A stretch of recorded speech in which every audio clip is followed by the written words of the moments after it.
முதலுக்கு ஒரு வயசு கூடினவனுக்கு நான் பொம்பளையா வந்தேன். புரியுதா சொல்றது? என்ன அப்படித்தான் என் அப்பா அம்மா அனுப்பி விட்டது. ஒரு சரியான கருவல் மொட்டையன் வயசு கூடின ஒரு ஆளுக்கு தான் என்ன பொம்பளையா சுவிசுக்கு அனுப்பினவங்க. அது எனக்கு சரியான பாதிப்பு.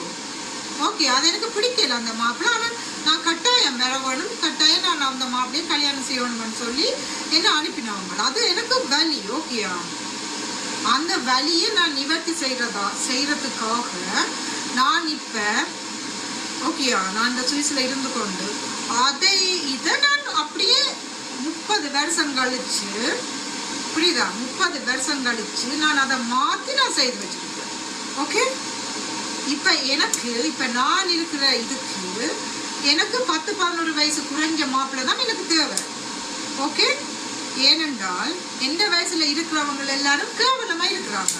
ரொம்ப மொட்டையா வண்டி விழுந்து ஃபெட்டா எல்லாம் இருக்கிறாங்க.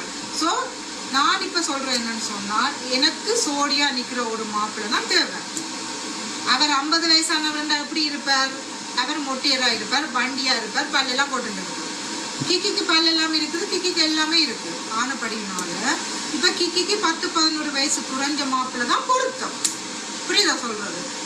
ஆம்பளையில் நீங்கள் 10-11 வயசு குறைஞ்ச பொம்பளைய கல்யாணம் கட்டலாம் என்றால் பொம்பளை நாணயம் கட்டக்கூடாது. பாத்தியா காலம் எப்படி மாறிக்குன்னு பாத்தியா? இதே கிக்கி இத்தனை வருஷத்துக்கு பிறகு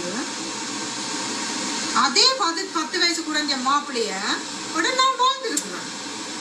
ரொட்டி கடைக்காரனுக்கு எத்தனை வயசு குறைவு? என்னை விட 10 வயசு குறைவு.